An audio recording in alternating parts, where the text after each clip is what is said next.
नमस्कार दोस्तों, स्वागत करता हूँ आपका अपने YouTube चैनल पर। आशा करता हूँ आप सभी लोग स्वस्थ होंगे और मस्त होंगे।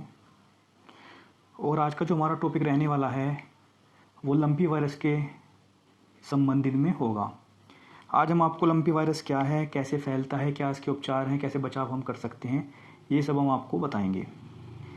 ये जो वीडियो है किसानों के लिए और जो दूसरे मेरे भाई हैं उनके लिए भी बहुत ही महत्वपूर्ण होने वाला है। सबसे पहले मैं बताता हूँ विषाणु के बारे में आपको।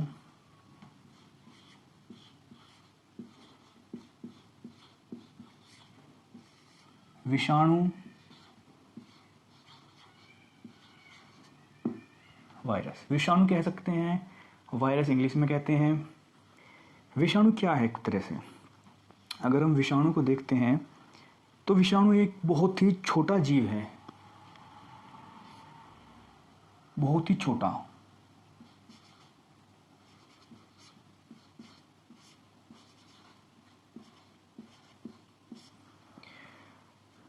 बहुत छोटा होता है। इसमें कोई भी कोशिका नहीं होती है, अकोशिकीय होता है।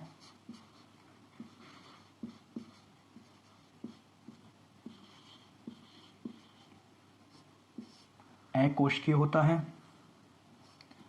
बात करते हैं इसमें जेनेटिक मटेरियल का क्या होगा। इसमें डीएनए होता है, डीएनए हो सकता है, आरएनए हो सकता है।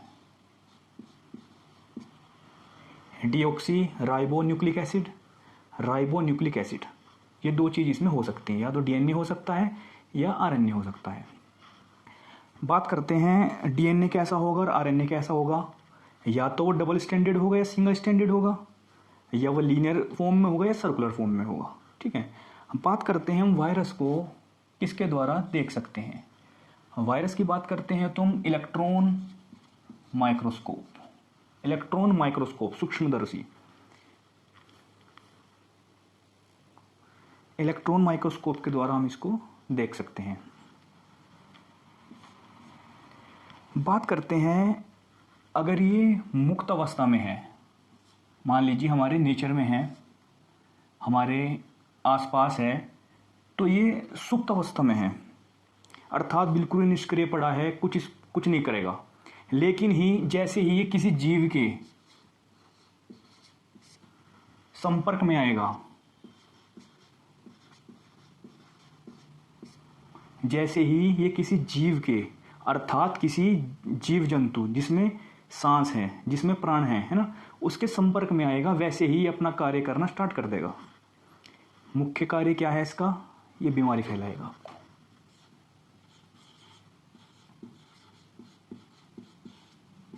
क्या काम है? बीमारी फैलाएगा। कुछ बीमारी ऐसी हो सकती हैं जो ठीक हो सकती हैं, विषाणु के द्वारा जो फैलाई गई हैं ठीक हो सकती हैं, लेकिन कुछ ऐसी भी बीमारी फैला देता है ये जिससे हमारी मौत जो है वो निश्चित है। मौत भी हमारी हो सकती है। जैसे कि हम बात करते हैं, हमने देखा है हमें सर्दी जुकाम हो जाता है, एक बंदे से दूसरे बंदे में पहुंचता है ये। इसका जो मेन काम है, ये कैसे पहुंचता है, ये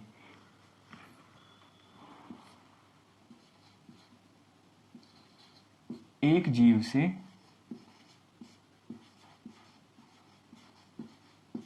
दूसरे जीव में। मान लीजिए मुझे कोई जुकाम है, जुकाम हुआ है, और जुकाम में अगर हमने बात सुनी होगी इन्फ्लुएंजा वायरस। इन्फ्लुएंजा वायरस का क्या है? वही सर्दी जुकाम खांसी वगैरह है ना।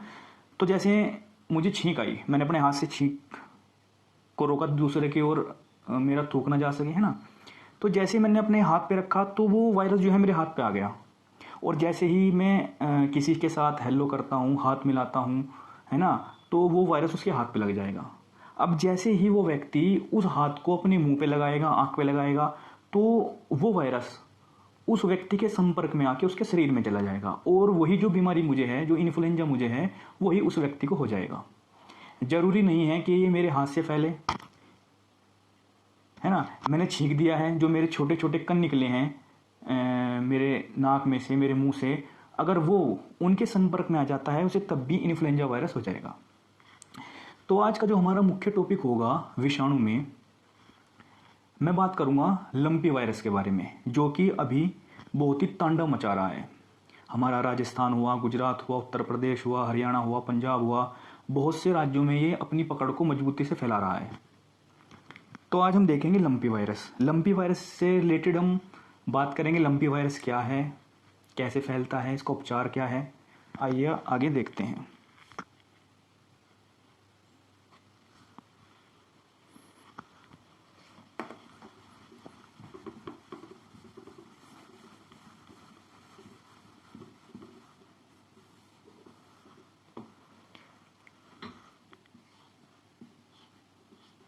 ये जब तक किसी को कुछ हार्म नहीं, जब तक कुछ बीमारी नहीं फैलाएगा, जब तक कष्ट नहीं देगा, कष्ट तब तक नहीं देगा जब तक किसी जीव के संपर्क में नहीं आ जाता, जब तक किसी जीव के संपर्क में नहीं आ जाता है। ठीक है, मैं बात करता हूं विषाणु में ही एक चला है लंपी वायरस।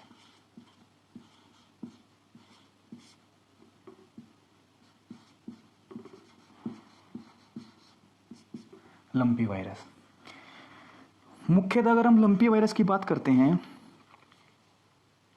सबसे पहले लंपी वायरस जो था हमारा, लंपी वायरस ये जो इस प्रकार का वायरस है, सबसे पहले 1929 में अफ्रीका में 1929 में ये अफ्रीका में देखा गया था और 2019 में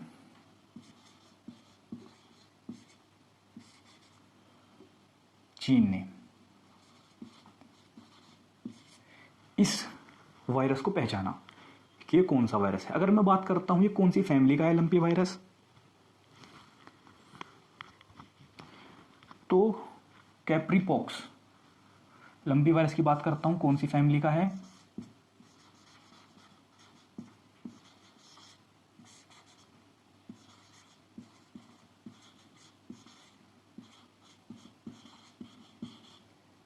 कैप्रीपॉक्स। इसका है कैप्रीपॉक्स का है। अब देखो नाम से पता लग रहा है पॉक्स।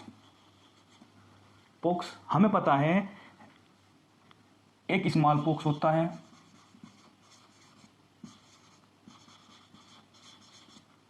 स्मॉल स्मॉल हो गया। स्मॉल पॉक्स का नाम सुना है हम सब ने। स्मॉल पॉक्स होता है छोटी माता,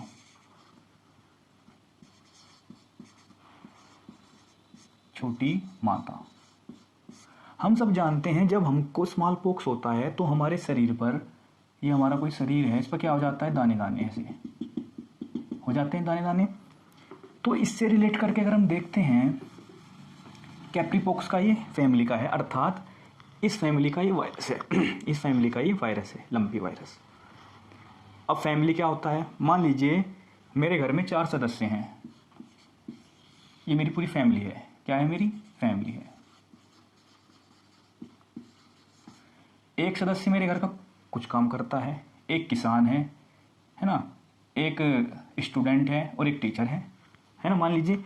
तो ये मेरी पूरी फैमिली का चारों का अलग अलग काम है, इसलिए इनकी भी, वायरस की भी फैमिलीज होती हैं। तो एक फैमिली है इसकी कैप्रीपॉक्स, और कैप्रीपॉक्स का ही लंपी वायरस है। ठीक है,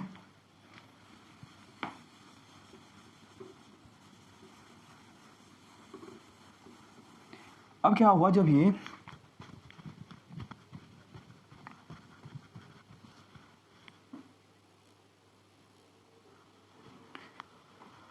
तो सबसे पहले अगर हम बात करते हैं, अभी फ़िलहाल 2022 की बात करें, तो सबसे पहले इसको जो मामले हमें मिले हैं राजस्थान से मिले हैं, पंजाब से मिले हैं।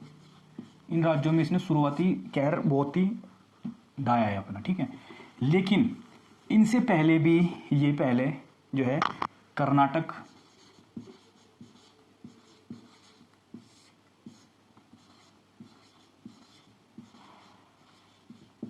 तमिलनाडु में इसके केसेस देखे गए थे, बहुत ही कम मात्रा में, बहुत ही कम मात्रा में थे। लेकिन फिलहाल जो है इसकी जो केसेस पाए जा रहे हैं बहुत ही अधिक मात्रा में पाए जा रहे हैं। लगभग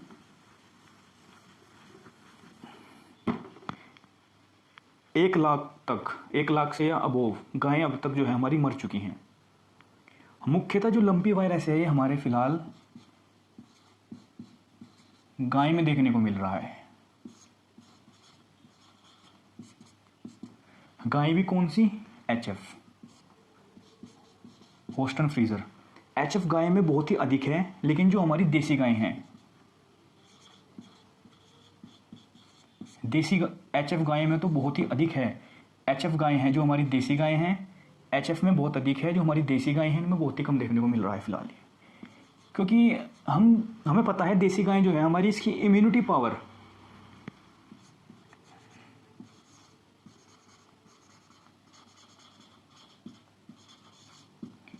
पावर जो है बहुत ही अधिक होती है, जबकि HF जो गाय हैं इसकी थोड़ी इम्यूनिटी पावर में थोड़ा इसके मुकाबले बहुत ही डिफरेंस देखने को मिलता है। जैसे हम जानते हैं हमारे भारत में 18 करोड़ से अधिक 18 करोड़ से अधिक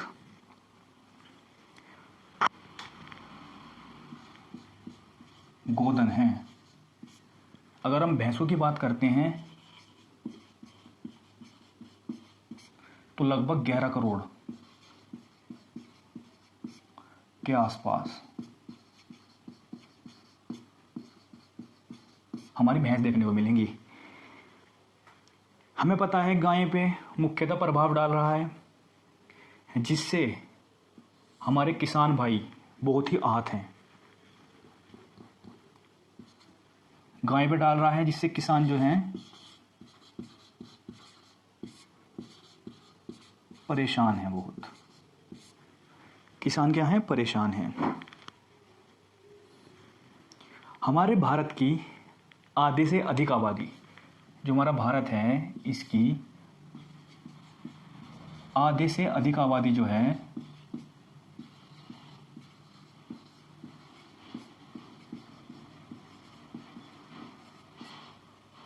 हमारे भारत की आधे से अधिक आबादी जो है पशुधन पर निर्भर करती है।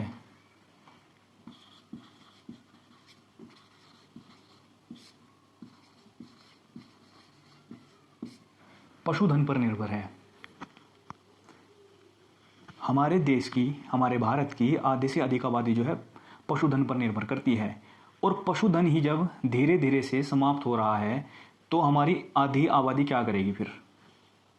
या मान लीजिए हमारी गायें ही समाप्त हो गई तो क्या होगा? अभी हाल फिलहाल में गाय के लिए लंपी वायरस से रिलेटेड कोई भी एक खास दवाई या कोई भी ऐसी एंटीवायरल जो दवाई है वो नहीं बन पाई है, जिससे हम गाय को अपनी ठीक कर सकते हैं। फिलहाल क्या चल रहा है? आयुर्वेद चल रहा है, घर के नुस्खे चल रहे हैं, हल्दी चल रही है, गिलोय चल रही है, पैरासीटामोल चल रही है ना। कुछ दवाई हैं जो इम्यूनिटी बढ़ा सकती हैं। क्या कर सकती हैं? इम्यूनिटी बढ़ा सकती हैं, लड़ने की शक्ति दे सकती हैं, ठीक है ना। वो हम उपचार कर सकते हैं, वे आगे बताते हैं। लंपी वायरस के में बताया गायों में बहुत हो रहा है। अगर मैं बात करता हूँ लंपी वायरस की, एक बात और बता देते हैं हम आपको।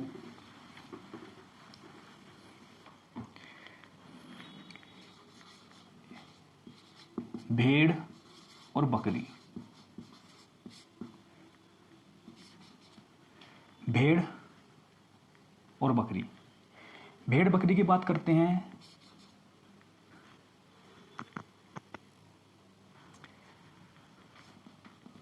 जैसे भेड़ को हम इंग्लिश में बोल सकते हैं शिप, बकरी को बोल सकते हैं गोट। तो इनमें क्या होता है?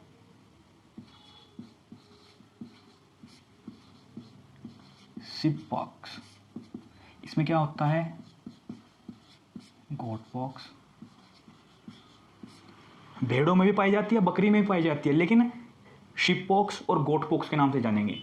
लेकिन जब यही बीमारी जब हमारी किस में आई? हमारी गाय में आई। जब यही बीमारी हमारे गाय में आई तो इसे क्या जाना गया? LSD। LSD जाना गया। बोले तो lymph skin disease, lumpy skin disease, lumpy skin disease क्या जाना गया इसको? LSD, लंपी स्किन डिजीज, या बोल सकते हैं लंपी त्वचा रोग, लंपी त्वचा रोग LSD।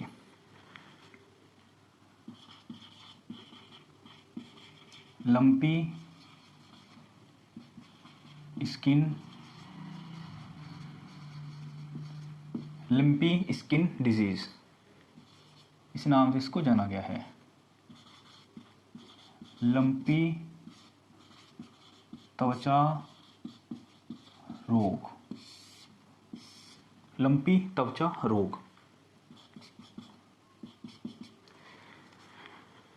लंबी त्वचा रोग के नाम से इसको जाना गया है LSD। LSD कहकर इसको कह रखते हैं LSD। अच्छा, LSD जो है ये, अब ये कैसे कैसे फैलेगा, सिम्टम्स क्या क्या आ जाते हैं? अगर हमें पता है हमारे पास कोई गाय हैं, गाय में सिम्टम्स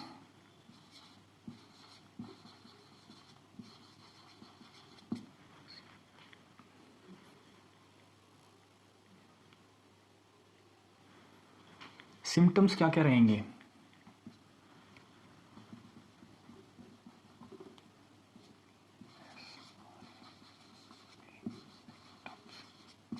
देखो, जब ये शुरुआती तौर पर हमारी गाय को होती है तो क्या हो जाता है, गाय को गांठें सी पड़ने लगती हैं, गांठें पैरों पर, ये पहला पॉइंट है हमारा, पैरों पर, जनांगों पर,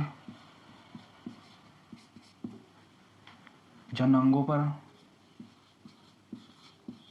सिर पर, कमर पर आदि। पैरों पर, जननांगों पर, सिर पर, कमर पर आदि, इन सब पर क्या पड़ने लगती है? गांठें पड़ने लगती हैं। अब क्या होगा, ये गांठें पड़ गई हैं, ये धीरे धीरे से क्या होने लगती हैं? मोटी होती हैं, मोटी होती जाती हैं, और कुछ समय बाद क्या होता है, ये गांठें जो हैं फूट जाती हैं।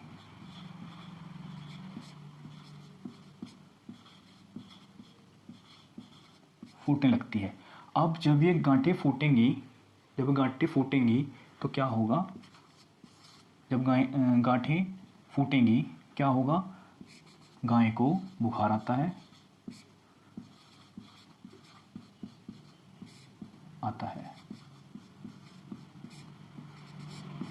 गाय को बुखार आता है। जब गाय को बुखार आएगा तो गाय क्या करेगी,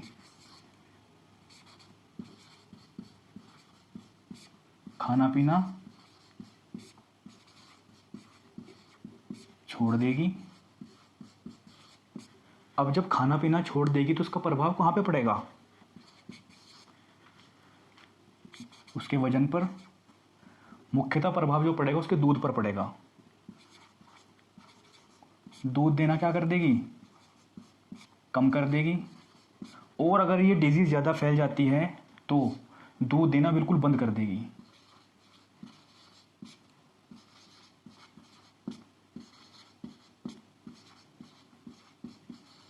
दूध बंद कर देगी।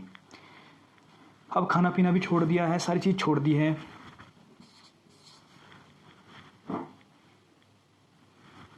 जब सारी चीज़ छोड़ दी है तो वजन घटने लगेगा।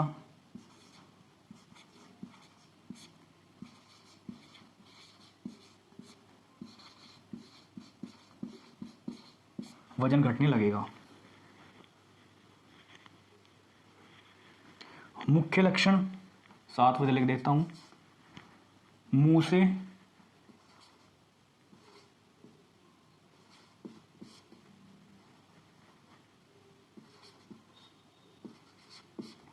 लार आने लगेगी।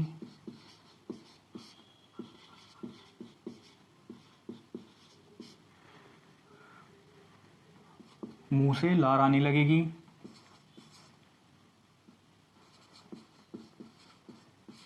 आंख नाक से पानी चलने लगेगा।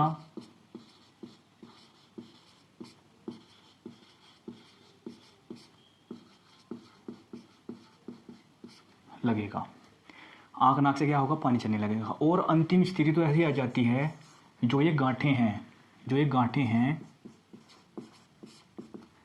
गाय के शरीर में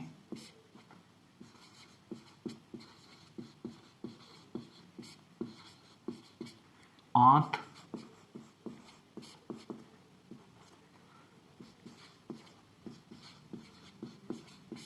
फेफड़ों तक पहुंच जाती हैं, जिससे गाय की क्या हो जाती है,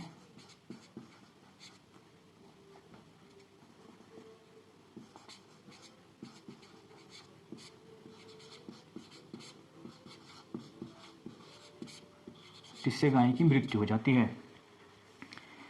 गाय में क्या क्या सिम्टम आएंगे, गांठें, जो गांठें हैं पैरों में, जननांगों में, सिर कमर आदि में हो जाती हैं। ये गांठें जब मोटी होती हैं तो फूटने लगती हैं।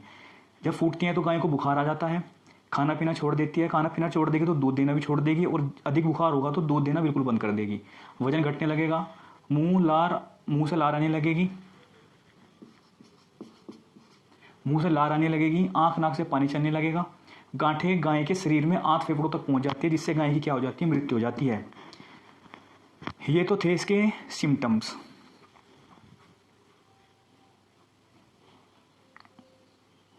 ये तो थे लंपी वायरस के सिम्टम्स। अब इसका बचाव कैसे होगा? भाई बचाव के लिए बहुत ही सावधानी बरतनी पड़ेगी। बचाव, दूसरा कोरोना है ये, इसको मान लीजिए दूसरा कोरोना है। पहला कोरोना जो था इंसानों में आया था, और दूसरा कोरोना जो है हमारी गायों में आ गया है, ठीक है ना।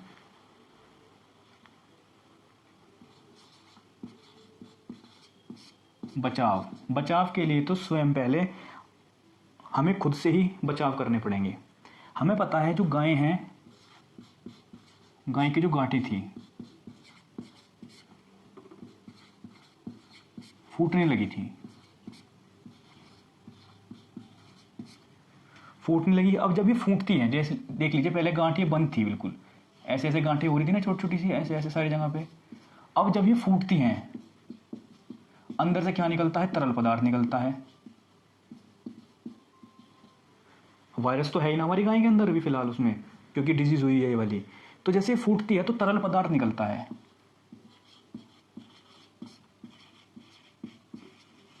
ये तरल पदार्थ निकला। जैसे ही हमारे में वायरस हुआ था, कोरोना वायरस हुआ था, हमारी लार में भी कोरोना वायरस था, है ना।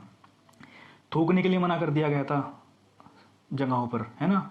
और ऐसे ही यहाँ पर तरल पदार्थ निकलता है, और ये तरल पदार्थ जो है ये भी हमारी दूसरी गायों के लिए बहुत ही हानिकारक है।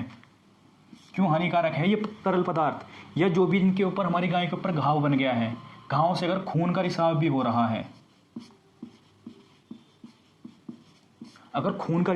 रहा है, ये भी बहुत हानिकारक है। मान लीजिए हमारे पास 5 गायें हैं, हमारी एक गाय को ये हो गया है, LSD है गाय को। अगर हम इस वाली गाय को सावधानी पूर्वक क्वारंटाइन नहीं करेंगे, ठीक है ना, सावधानी पूर्वक नहीं रखेंगे, इसको बचा के नहीं रखेंगे, तो ये हमारी 5 गायों को भी LSD कर देगी, अगर इम्यूनिटी पावर बहुत अच्छी है हमारी गाय की इनकी तो बच जाएंगे, अगर नहीं है तो भाई LSD इनको होगा। अब देखो कैसे होगा। कुछ लोग कह रहे हैं कि भाई हमारे घर में 2 परिवार हैं, दोनों के पास गायें हैं, उनकी गायों को LSD नहीं हुआ है, उनकी गाय को LSD नहीं है, लेकिन हमारी गाय को LSD हो गया है। तो ऐसा क्या रहा होगा, ऐसा भी रहा होगा, उसके बारे में बताऊंगा अभी मैं आपको। तो जो तरल पदार्थ है ये निकलता है, ये बहुत हानिकारक है। क्यों हानिकारक है? जब इस पर मच्छर मक्खी जब इस पर बैठेगा, और यही मक्खी अगर मच्छर जो है आपकी दूसरी गाय को काट लेता है, ये उसके ऊपर बैठ जाता है, ये इस वायरस को, LSD वायरस को कहाँ पर पहुँचा देगा, दूसरी गाय में पहुँचा देगा। मक्खी अगर LSD से इसके संपर्क में आ गई, तरल पदार्थ के या हमारे इसके खून के, ये जहाँ पे गायें दूसरा पानी पीती हैं, जल में बैठ गई, दूषित हो जाता है जल, और इस दूषित जल को जब हमारी सही गाय जिसको डिजीज नहीं है वो पिएगी तो वो भी 90% लंपी वायरस का शिकार हो सकती है, LSD का शिकार हो सकती है। तो सबसे पहले क्या करेंगे,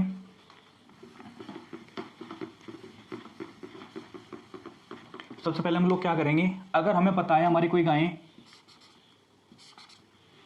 इस अवस्था में है तो सबसे पहले उसके खाने पीने का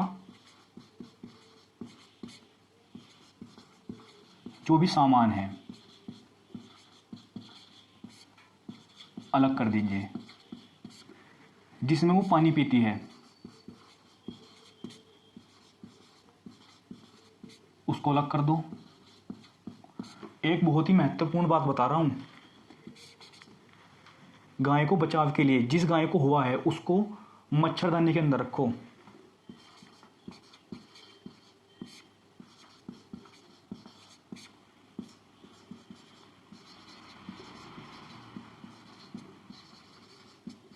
मच्छरदानी के अंदर रखो और खाने पीने का सामान उसका उसमें रखो। मच्छरदानी में रखोगे मक्खी मच्छर दूसरे जो छोटे छोटे जीव हैं, इंसेक्ट्स हैं, कीट पतंगे हैं, वो उस गाय के पास नहीं आएंगे, मच्छरदानी में रहेगी। अगर उसके गाय की हमारी ये गांठें फूट भी जाती हैं तो इसका कोई प्रभाव नहीं होगा दूसरी गायों पर हमारी, क्योंकि ना तो ये मक्खी के संपर्क में आई और ना ये मच्छर के संपर्क में आई। तो मच्छरदानी जो है इसका बहुत ही इंपॉर्टेंट वो है फैक्टर जो मैं आपको बताया है। मच्छरदानी का सभी किसान भाई जो हैं अच्छे से प्रयोग करें। अगर 2 गायें हैं दोनों को उसमें रखो या अलग अलग करके रखो, अलग अलग रखोगे तो बेहतर होगा।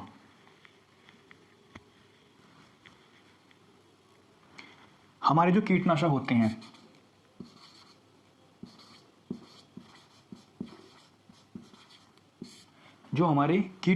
हैं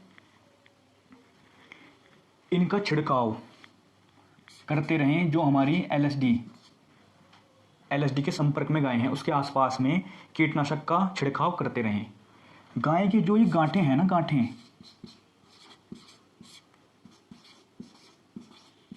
फिटकरी से साफ करें। ये सभी जो हैं घरेलू उपाय हैं, क्योंकि इसकी अभी जो एकदम से वैसी दवाई कह सकते हैं जो बिल्कुल ठीक कर देगी वो अभी तक नहीं बनी है, इसलिए इतनी सावधानी तो बरतनी पड़ेगी। गांठें जो है फिटकरी से साफ करें। और एक खास बात यह है, हमें पता है आयुर्वेदिक का इसमें बहुत चल रहा है, किसी भी झोला छाप डॉक्टर के चक्कर में ना पड़े। इंपॉर्टेंट बता रहा हूं आपको ये।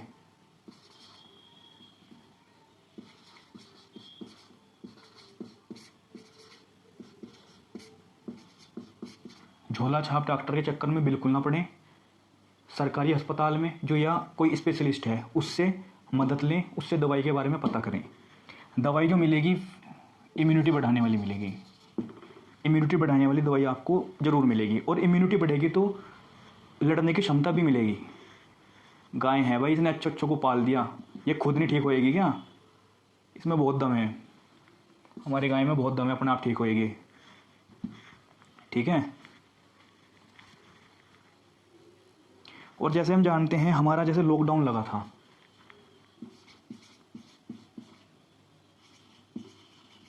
लॉकडाउन में क्या हो रहा था, कोई भी एक स्टेट से दूसरे स्टेट, गांव से शहर, शहर से गांव, सब जगह का प्रतिबंध लग गया था।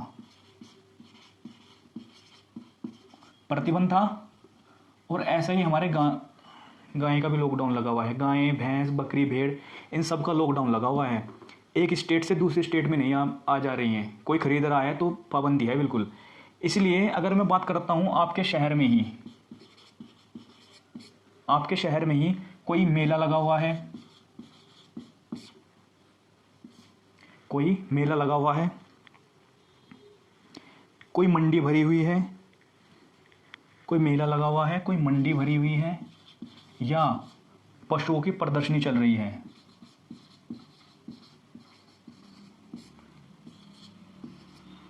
कृपया करके जो LSD से पीड़ित हैं हमारी गायें, उनको तो इनमें ना लेके जाएं, क्योंकि हमें पता है ये जो है बीमारी फैलने वाली बीमारी है ये।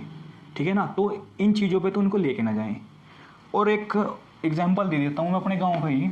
अभी मैं कुछ टाइम पहले गांव में गया था अपने, तो एक भाई अपने पशुओं को चरा रहा था।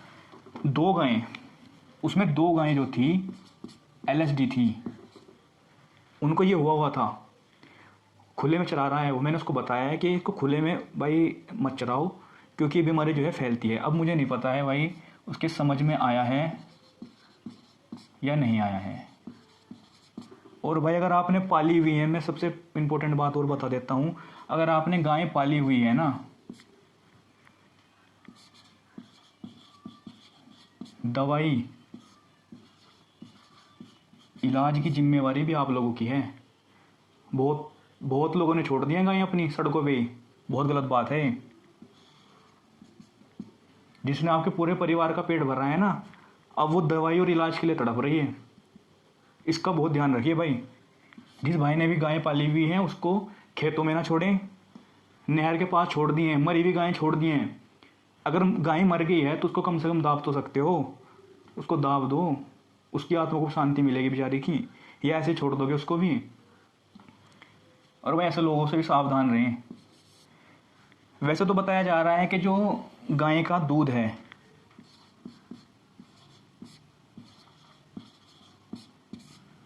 जो LSD के संपर्क में है, जो डिजीज़ हुई है, अगर मनुष्य इसका दूध पी लेता है तो भी तो फिलहाल में ये बताया जा रहा है कि मनुष्य में इस वायरस का नहीं होगा कुछ भी, है ना, ये बीमारी नहीं फैला सकता है। ठीक है, लेकिन सावधानी तो बरतनी पड़ेगी। क्यों हम ऐसा दूध दें किसी को? तो इसके लिए भी भाई सावधान रहें, सुरक्षा रखें, और ऐसे दूध को किसी को पीने के लिए ना दें। ठीक है ना।